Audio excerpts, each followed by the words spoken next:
चैत्र नवरात्रि 2024 की शुरुआत हो चुकी है। 9 अप्रैल 2024 से चैत्र नवरात्रि का शुभ पावन अवसर शुरू हो रहा है। माँ भगवती अपने बच्चों को, अपने भक्तों को आशीर्वादित करने के लिए धरती पर विराजमान है, तो क्यों हम पीछे रहें। तो नवरात्रि के इस शुभ पावन अवसर पर मैं उमांशु एस्ट्रोलॉजी से आचार्य उर्वशी आप सभी का बहुत बहुत स्वागत करती हूँ और बहुत बहुत हार्दिक शुभकामनाएं अपने दर्शकों को देती हूँ और माता रानी से प्रार्थना करती हूँ कि आप सभी की झोली खुशियों से भरे, सबकी मनोकामनाएं पूरी हों, धन धान्य से, सुख समृद्धि से आपका जीवन भरे, आपके जीवन के अंदर खुशियाँ रहें, सुख सौभाग्य रहे। तो बात करने जा रही हूँ कि कैसे हम माँ को प्रसन्न कर सकते हैं इन 9 दिनों में। 9 दिन 9 भोग माँ के, माँ दुर्गा के नवरात्रि के 9 भोग कैसे हमें समस्याओं से निजात दिला सकते हैं, समस्याओं से मुक्ति दिला सकते हैं। नवरात्रि पर्व पर माता की आराधना करते हैं, पूजा व्रत उपवास करते हैं, पूजन का विशेष महत्व है। नवरात्रि के 9 दिन माँ दुर्गा के अलग अलग रूप होते हैं। उसी प्रकार इन 9 दिनों में माँ को प्रत्येक दिन के अनुसार अगर आप भोग अर्पित करते हैं तो इससे देवी माँ सभी प्रकार की समस्याओं का नाश कर देती हैं, प्रसन्न होती हैं और आप सभी को आशीर्वादित करती हैं।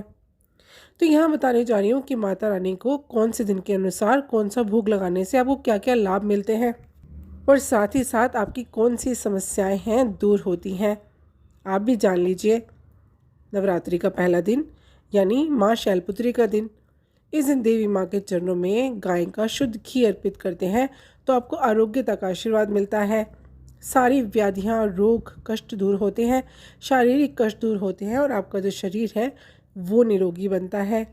नवरात्रि का दूसरा दिन माँ ब्रह्मचारिणी का होता है। इस दिन देवी माँ को शक्कर का भोग लगाने से वे बेहद प्रसन्न होती हैं। इस भोग को देवी के चरणों में जब अर्पित करते हैं, माँ को भोग लगाते हैं, तो परिवार के सदस्य हैं, सभी सदस्यों में अगर आप इसे बांटते हैं तो सभी की जो आयु है उसमें वृद्धि होती है। तीसरे नवरात्रि की बात करें तो नव दुर्गा का एक रूप है चंद्रघंटा।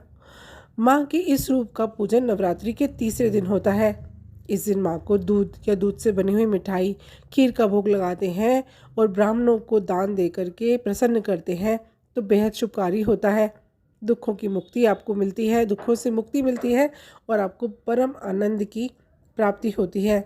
तो तीसरे नवरात्रि वाले दिन आपको खीर का भोग लगाना बेहद शुभकारी होता है। चौथे नवरात्रि की बात करें तो माँ दुर्गा को नवरात्रि के चौथे दिन मालपुए का भोग लगा लीजिए, बेहद प्रसन्न होती हैं। इस भोग को मंदिर के ब्राह्मण को भी दान देना चाहिए। ऐसा करने से आपकी बुद्धि का विकास होता है, आपका संतान के साथ जो सामंजस्य है वो बढ़ता है, आपके रिश्ते अच्छे होते हैं और साथ ही साथ आपकी आत्मविश्वास की शक्ति है वो बढ़ती है, निर्णय लेने की शक्ति भी बढ़ती है, बुद्धि से संबंधित होता है। ये उपाय जब करते हैं। पाँचवें नवरात्रि की बात कर लेते हैं। नवरात्रि का 5वां दिन यानी माँ स्कंद माता का दिन। जिस दिन माता को केले का नैवेद्य अगर चढ़ाते हैं तो ऐसा करने से आपको निरोगी काया तो प्राप्त होती है, आपको उत्तम स्वास्थ्य की प्राप्ति होती है, आपको जो मन है अगर मानसिक पीड़ा से परेशान है तो वो भी दूर होती है। नवरात्रि के छठे दिन की बात करें तो माँ देवी को शहद का भोग लगाना बहुत ही शुभ माना जाता है। इस दिन जब आप शहद का भोग लगाते हैं तो मनुष्य की जो आकर्षण शक्ति है उसमें वृद्धि होती है, आपको रूप मिलता है, सौंदर्य मिलता है। जब छठे नवरात्रि के दिन आप शहद का भोग माँ को लगाते हैं, इससे आपकी आकर्षण शक्ति तो बढ़ती है, आपका शुक्र ग्रह तेजी से सक्रिय होता है। सातवें नवरात्रि की बात करें तो सप्तम दिन माँ को गुड़ का भोग लगाएं। सातवीं नवरात्रि पर माँ को गुड़ का जब नैवेद्य लगाते हैं और उसके बाद उसे ब्राह्मण को दान करते हैं तो आपको चिंता से मुक्ति मिलती है। आपके जीवन में आने वाली अचानक जो आकस्मिक आने वाले संकट हैं उनसे आपकी रक्षा होती है। अगर घर में बार बार दुर्घटनाएं घटती हैं तो जब आप ये नैवेद्य लगाते हैं तो आकस्मिक होने वाली दुर्घटनाएं दूर होती हैं, ग्रहों की पीड़ा जो है वो शांत होनी शुरू हो जाती है। आठवें नवरात्रि की बात करें तो आठवें नवरात्रि के दिन माता रानी को नारियल का भोग लगाएं, नारियल का दान भी करें।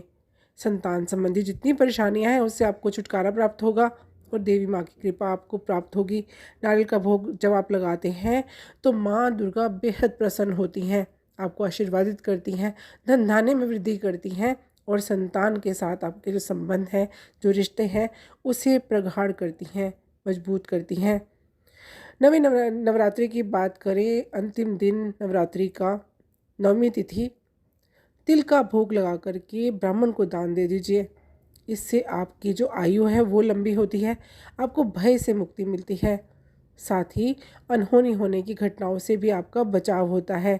मन के अंदर किस तरह की भय चिंता आपको लगी हुई है, कोई कर्जा है जो उतर नहीं पा रहा, तो इस दिन जब आप ये नैवेद्य लगाते हैं तो आपका कर्जा भी तेज़ी से उतरता है और साथ ही साथ आपको भय से छुटकारा मिलता है।